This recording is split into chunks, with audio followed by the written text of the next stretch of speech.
Hello, everybody. Okay, bear with me here. Okay. Hello. How's everybody doing? I hope you're well. So, I wanted to have like a little heart to heart with you and those of you who have been in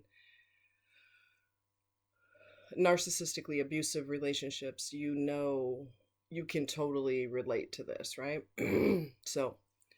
I wanted to talk to you about forgiving yourself. And that's really, really hard and I like to give you guys examples, right? For my situation, the last rattlesnake, um, I chose that person. I chose that person because I fell for the calmness. That was a big draw for me. Um, a big draw. That was a big draw because so many people aren't, especially when they don't get their way, they start to flip out. However, that calmness was a facade, like everything else I saw in the beginning. It was all a facade. Um, and in a way, to be quite honest, a person who seems to be too calm, I'm going to tell you what's dangerous about them.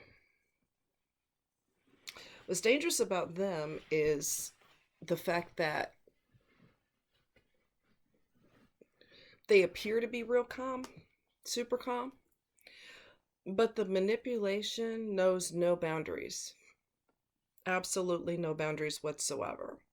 So even though they may not fly into rages, and even though they seem super calm, they're dangerous mentally and psychologically because they're always playing people, and they're always lying, and they're always manipulating, and they're always lying.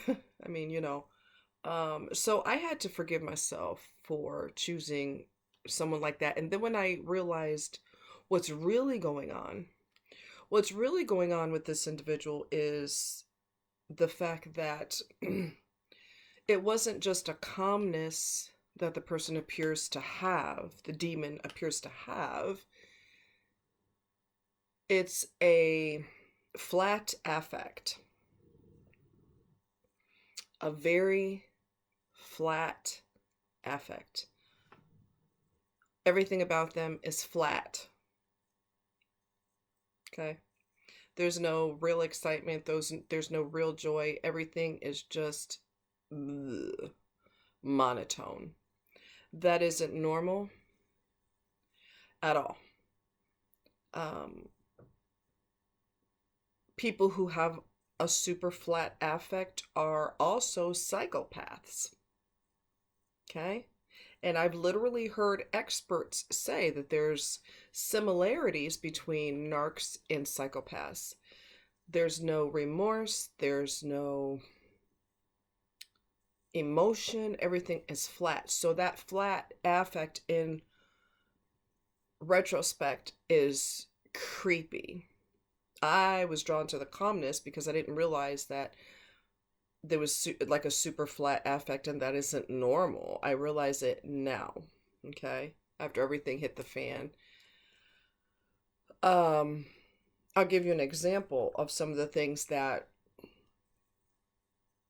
narcissists and psychopaths have said when they've done something extremely heinous. There was a guy who, true story, there was a guy who killed, he was born and raised in a B&B. I don't know if his mom owned it. I don't know what her relation was to him, but he was connected to her and her daughter, and there were four people that he ended up shooting to death just because he wanted to. There wasn't any real reason to do that. He just wanted to. I don't know if it was a fantasy in his head or what, but anyway, they asked him. And this response is typical of psychopaths. Uh, the detectives were like, what did you do? Well, I shot her. I cleaned up the blood as much as I could. Well, why did you? I don't know. I just wanted to know what it was like. Okay. Why did you kill her daughter? And I don't remember what reason it was, but it wasn't a legit reason. Because he killed four people, so you're going to have four excuses? No. He always wanted to do that. And so they asked him, do you regret what you've done? Do you feel bad about what you've done? No. So you don't have any remorse? No. And this is what he said, okay? They're dead. I'm alive. Narcissists have the same mentality. If they do something that hurts someone, I'm not saying they would go all the way to the page of killing someone, but it wouldn't bother them if they did.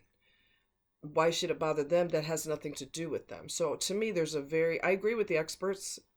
There's a very fine line between narcissism and psychopathy. And of course, there's different degrees of narcissism, and it's on a spectrum, it's on a scale. So not everyone is going to be on the malignant side of things to the point where they could kill somebody and not miss a beat eating their sandwich, right? So anyways, back to forgiveness. I had to forgive myself for being bamboozled and hoodwinked. I had to forgive myself for choosing an entity like that. And in retrospect, there were other people who I don't know why that's like so bright and the other side is just so not. How weird, man. We're having a beauty lesson. No, I'm just kidding. Yeah, it's weird. Anyway, whatever. Um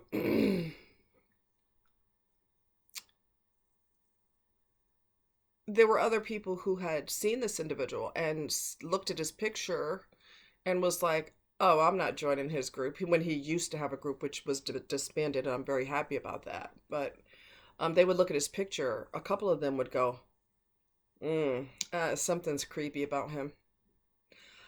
I wish I had picked up on that. I really do. I knew he was different. I knew there was something odd, but God knows I didn't know to what extent. And boy, did I find out. Okay. Another thing that is important to note is I'm still in the process of forgiving myself because I did dump him. He was trying to do I need space for a whole week. In other words, he wants to chase some ass for a week. Let me interpret for you. I need space for a week. I need to think. No. He was looking for some more ass. And so once I secure somebody, then I'm going to get rid of you. That's why he needed a week, because he was overconfident in his abilities to, scam someone else that fast, which wasn't going to happen because the person he wanted didn't want him. Yay. Another thing that they're notorious for, and this is coming from a narcissist himself, Lee Hammock, Hammock. Lee is his first name. The name of his channel is called Mental Healness.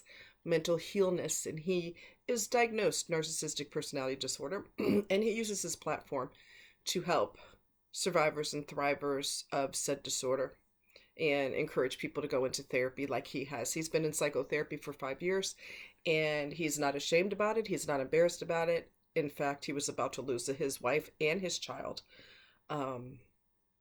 because of how he was behaving. And so his whole world got flipped upside down. And when his family left him, he was like, oh, I have nobody to blame for my behavior,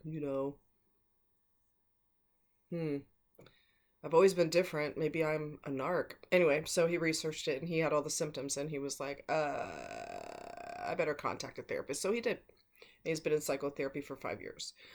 His wife came back and everything's fine. They're still together. They've got another child. So he's got a total of 3 children and a really pretty wife. She's a pretty, um, Delaney is his wife's name. And sometimes she has made videos on YouTube to answer questions about, how do you deal with it? What do you do when he does this? Blah blah blah. The whole bit.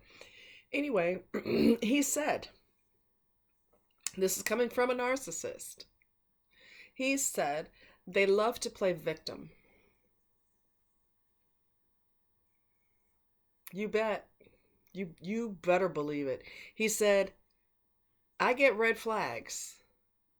And this is coming from a narcissist, diagnosed narcissist. He said, I see lots of red flags when I meet somebody, when he was single, right? When I meet somebody or met somebody and they told me that all their exes are crazy.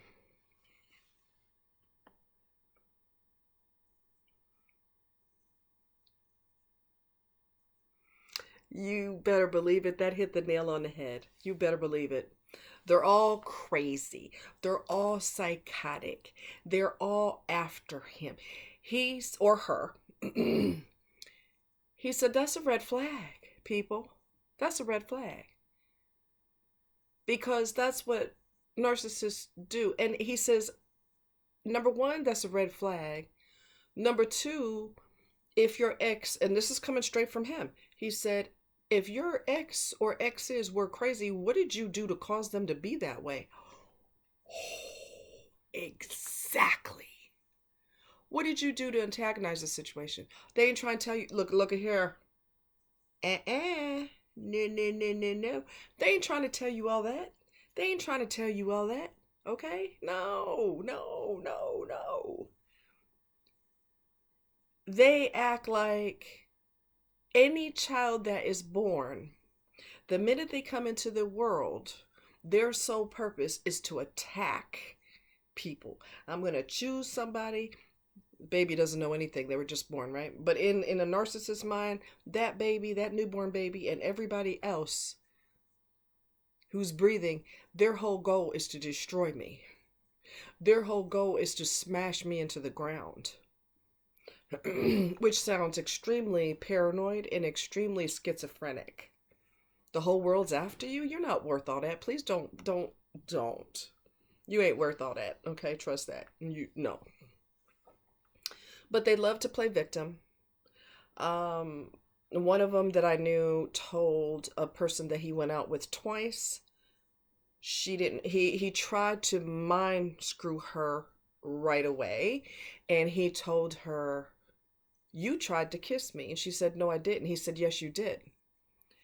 Gaslighting, twisting your reality to be something that it's not, so that you get confused and so that you second guess yourself. She wasn't playing that game. And so he said, yes, you did. You tried to kiss me. She said, no, I didn't. Well, he kept pushing it. And she said, I would only try to kiss somebody if I'm attracted to them.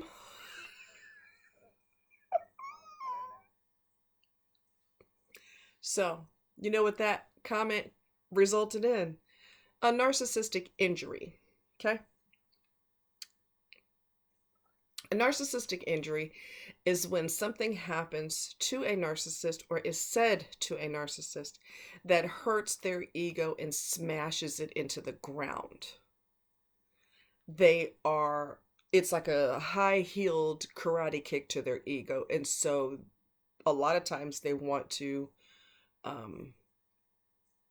they're very angry about that. They're very, very, very hurt by that. So I'm glad she said that to him, because that's wonderful. Stop trying to twist my reality. And when I talked to her, which was a great conversation, I might add, she told me that he pulled that shit. I said, yeah, oh really? She said, yeah, he told me I tried to kiss him and I never did. And so she smashed him into the ground, said I'd only try to kiss somebody if I'm attracted to him. Narcissistic, that resulted in a narcissistic injury, which results in their devastation. And so he decided to retaliate and run around like the little girl that he is and tell everybody that she's psychotic. And when I talked to her, she told me, well, that's funny because he told me the same thing about you. Except he knew logically that he can't go around telling everybody the same story. Everybody I meet, although some narcissists do, everybody I meet is a psycho. Everybody's after me. Everybody conspires to destroy me and poison and filthy my name, which is a bunch of bullshit. You ain't that important for people to have that much time to do all that. But he had to come up with something different with me. So he wanted to add a new twist. So then he said I was a threat to him and that I was coming after him, and he had to look into how to file a restraining order.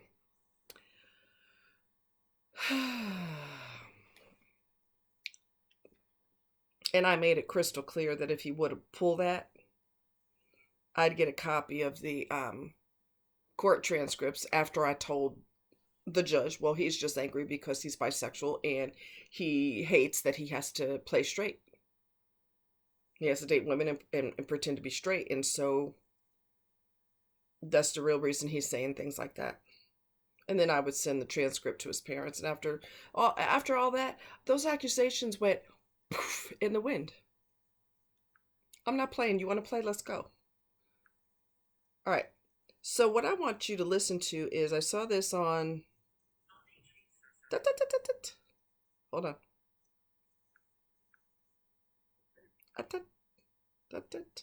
Okay.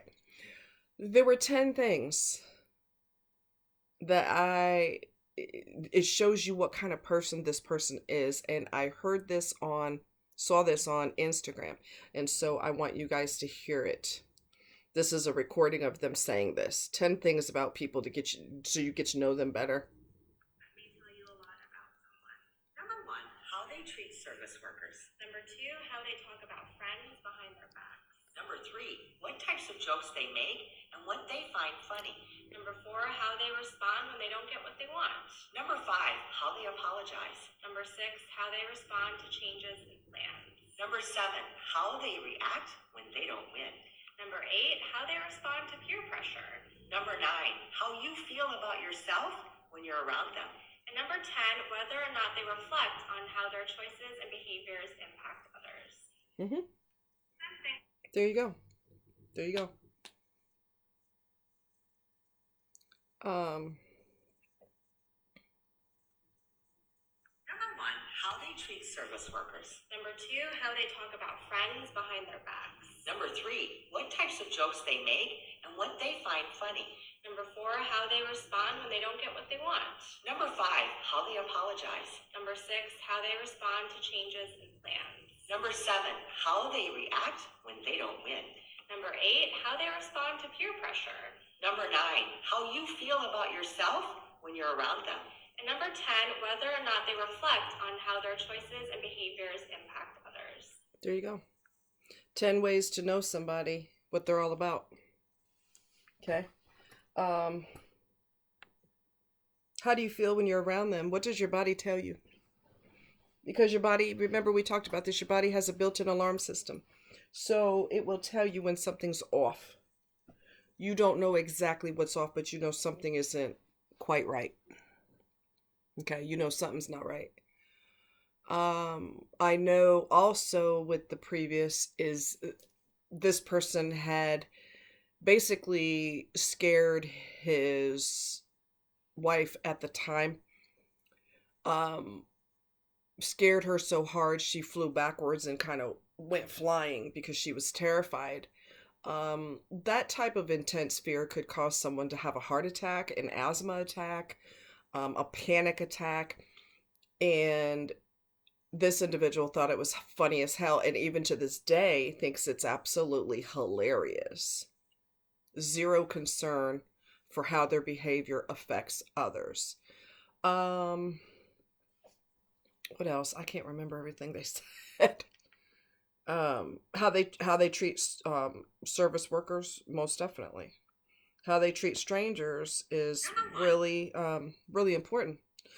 All right, let me see. Hold on. How they treat service workers. Number 2, how they talk about friends behind their backs. Okay, that's an important one. That is muy importante.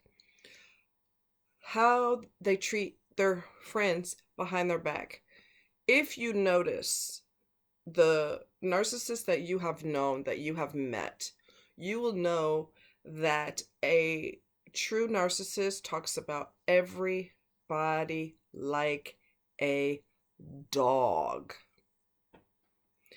Everybody's getting their name slammed. Everybody has something wrong with them. Everybody has major flaws. And sometimes they can't even give you examples of what those flaws are because they're lying. But they have anger and resentment towards everybody that they know. Okay? Everybody's after them, but they hate everybody, which makes no sense, right? Either they hate you or you hate them. What's going on here?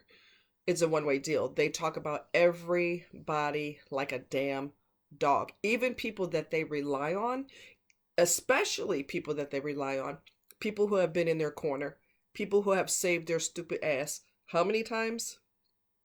They have extra resentment towards them.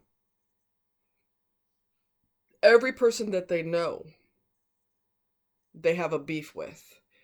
Every person they know, they have a beef with. Every single person. Smile on their face and stab them in the back. And then play victim at the same time.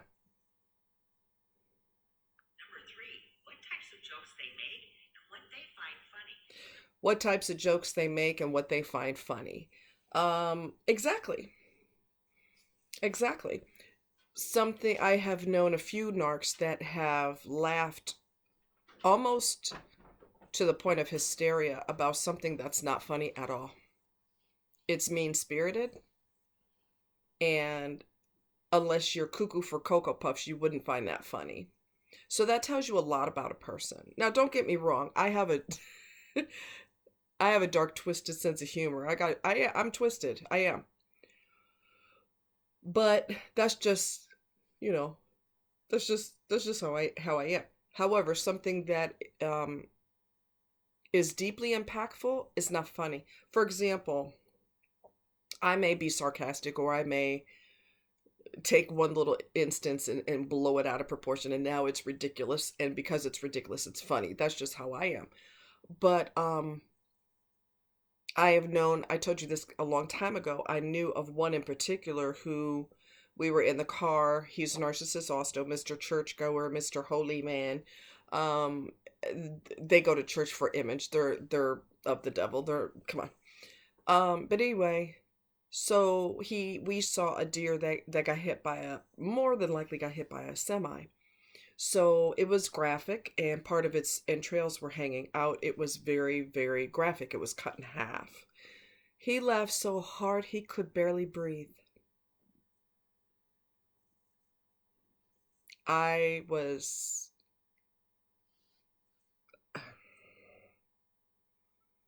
I was stunned. I was stunned. He thought it was funny. See? You gotta pay close attention. Close attention to what people find funny. Tells you a lot about them. Or how they respond when they don't get what they want. Yep. How do they respond when they don't get what they want? Narcissists are, as you guys know, are boundary breakers. They want to entice you out of your boundary. They don't like that you have a boundary. Their job, one of their sole purposes, besides driving you insane over time and lying their asses off and cheating and putting your life at risk, risking you getting HIV because they can't keep their freaking pants up. Anyway, they hold on a second. Number four, how they respond when they don't get Yeah, what they want. they're boundary busters. So they're gonna push and push and push and push until you either cut them off for good, block them and everything else. I told you no, click, block, or you give in to them. They're hoping you give in to them. That's what they're hoping for. Okay. Forget about your boundaries. They're just pesky things that are in the way. Stop being so learn to be more flexible. They're boundary busters. Keep your boundaries in place. Number five, how they apologize. Number six, How how they they apologize. respond to changes in life. How do they apologize? Now, that's hilarious because narcs don't.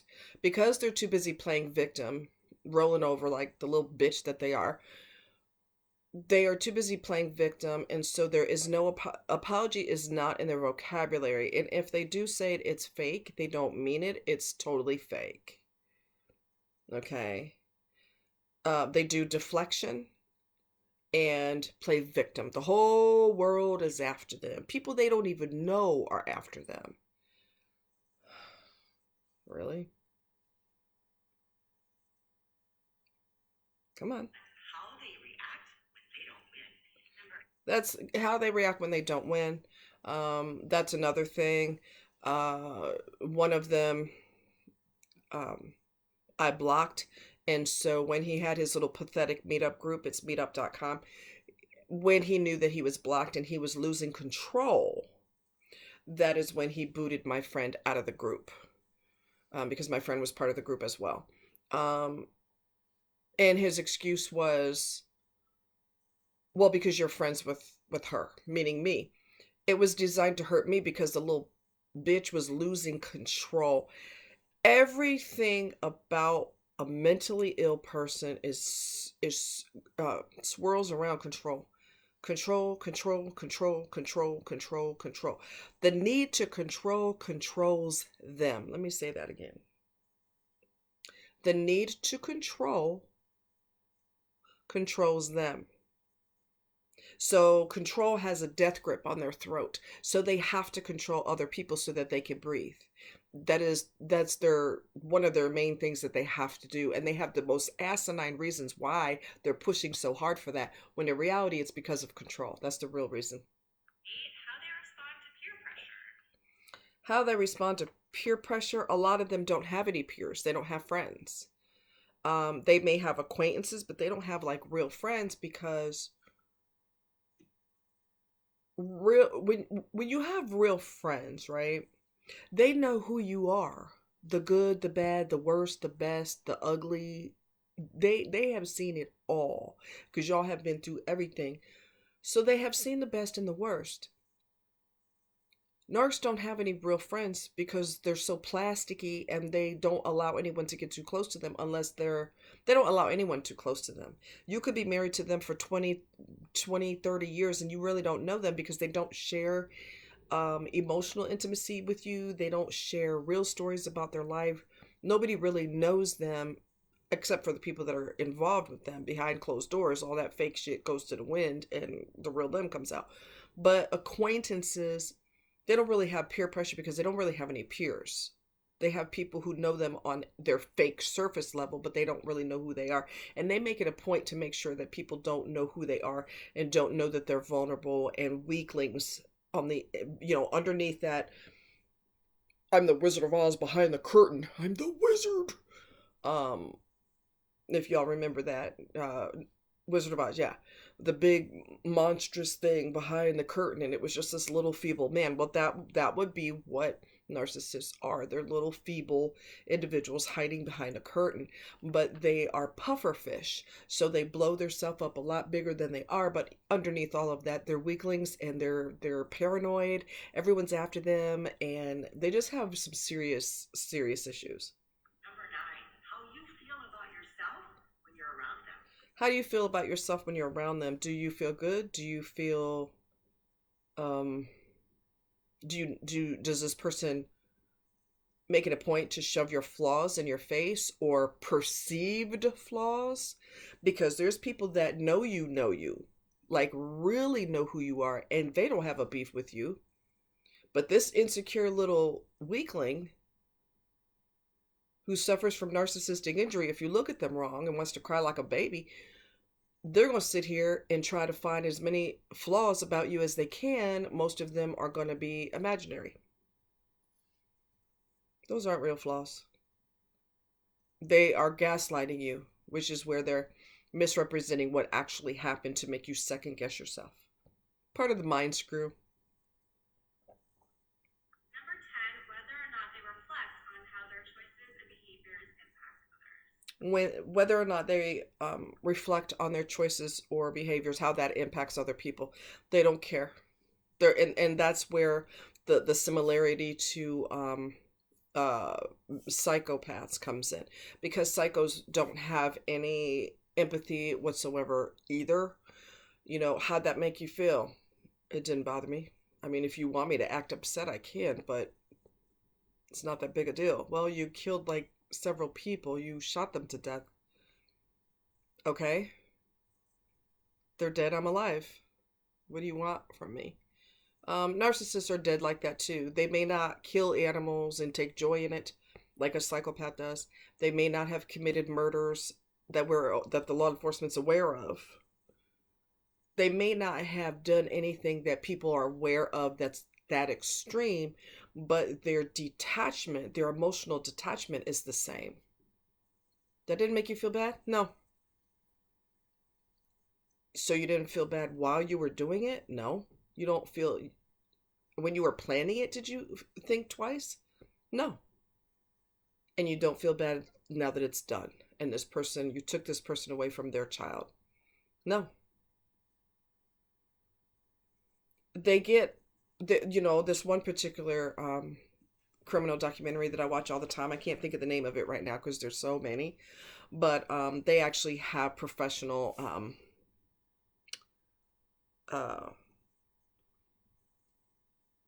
she's a forensic psycho analyst, something. I don't remember, but she's a professional in people's, crazy people's behavior. Let's put it that way.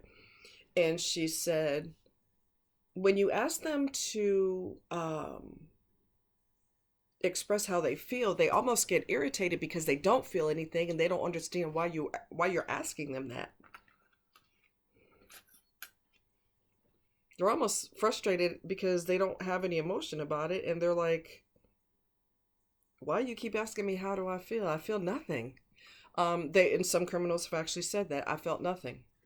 When you were taking this person's life and the blood was splattering everywhere, you just had no feelings about it? No. And narcs are very, very, very similar. They don't care who they hurt. They don't care who committed, unaliveness. They don't have any concern about that. This person, there was I'm not going to go into too many details, but there was a person here in town last summer who, there isn't really a delicate way to put it. They jumped off of a parking garage. If I had known a narc then, any of the narcs that I've known, and I were to tell them about that, they'd be like, oh, okay.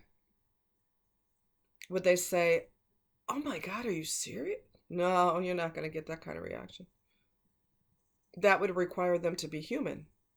You're not going to have that type of reaction.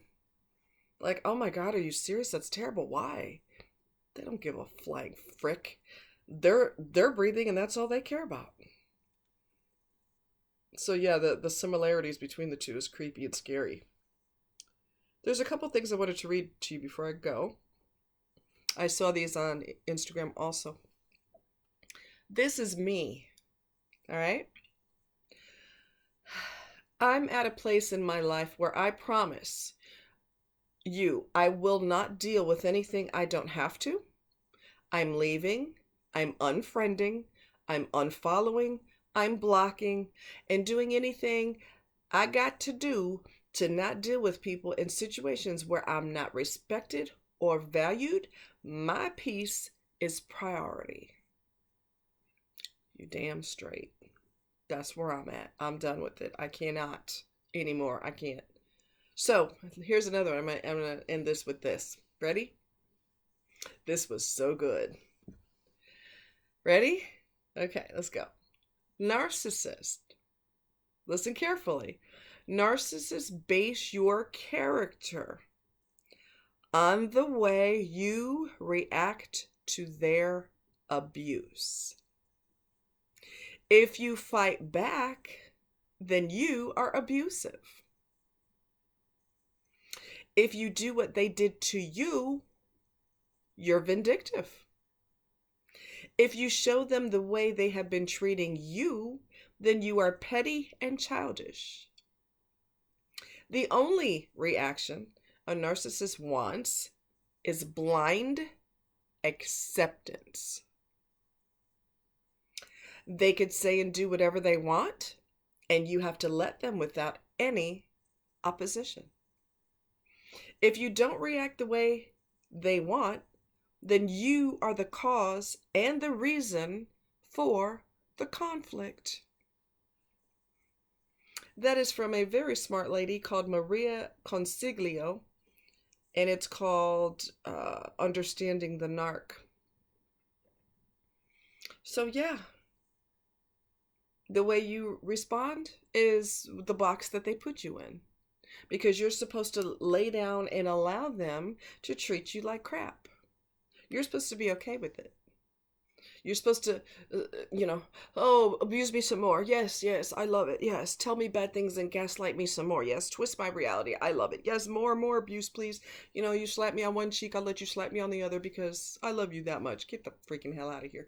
You're going to trigger people to go to the crazy page because you're going to keep poking and poking and poking and poking until the person loses it.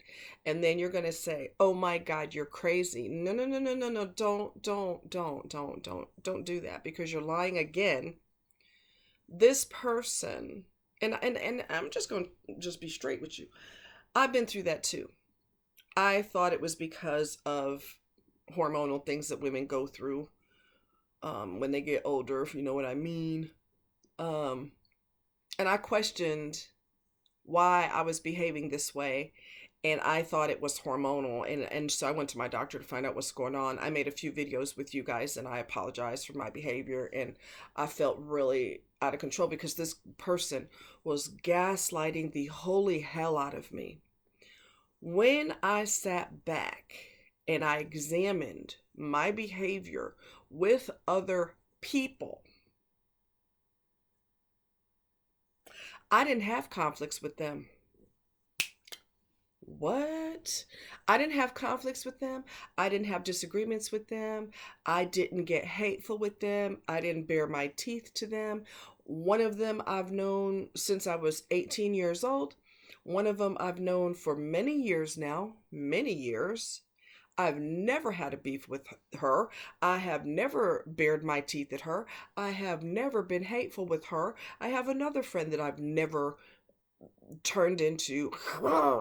I've never done that to any of my friends. I only did it with the narcissist. You know why? Because that person was twisting my brain, manipulating, lying, playing me for a fool, trying to get with other people right in front of my face, being accusatory about things that he was so way off base about.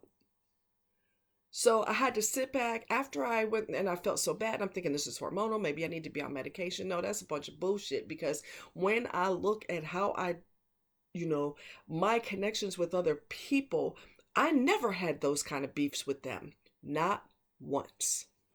Not once. I was friends with my girlfriend Gail. You guys know I've talked about her before. Gail and I've known each other for double digits years. Let me repeat that.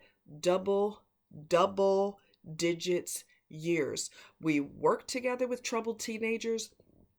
We liked each other so much that we were friends outside of work. We hung out with each other outside of work. How many people do you do that with? How many people that is your coworkers that you become friends and you hang with them outside of work? That's not a common occurrence. We were like this. I have never had a beef with her. I've never had to call her on the carpet. She has never had to call me on the carpet. We have never had war with each other. Not one time. Never. So when somebody's accusing you, you don't get along with people. Why are you so hateful? Why you do this and that? Da da da da da. Ba ba ba ba ba. Do, do, do, do, do, do. You sit back and you watch the truth. You sit back and you watch the truth. I don't have problems with nobody else. Tom, Dick, Sarah, Maddie, Gwendolyn, Bob, Robert, Peter. I don't have problems with none of them. I don't argue with none of them except you. So you know what that means? Nothing's changing about you except you are reacting to the mind screw that you are being targeted. This individual is targeting your brain and trying to twist your reality, which is called gaslighting. I'm going to tell you how it went down, even though you know it didn't go down that way, but they're going to harp and harp and harp and harp, and you're going to start to second guess yourself. No, no, no, no, no, no, no. Don't you dare do that. Don't you dare. I did it. Don't do it. Reality hit me, and I was like, I don't have these kind of beef with anybody else that I know. Nobody.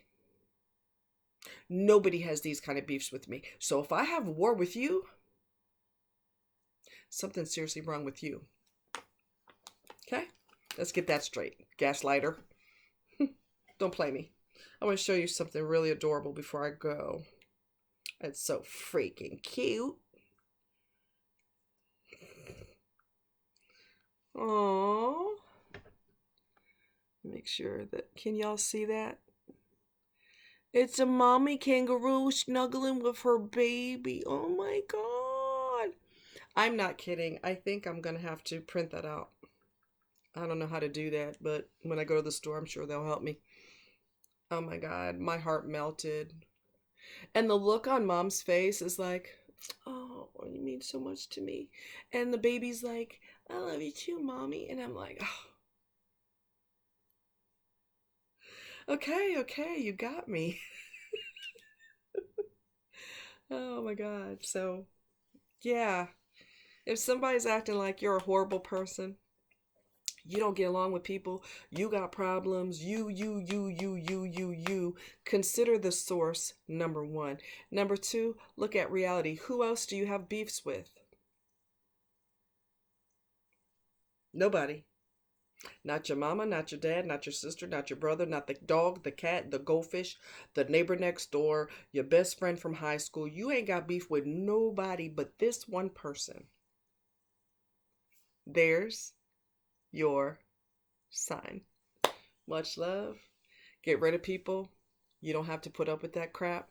Life is too short. You don't want to be miserable. Much love. Y'all take care. Bye-bye.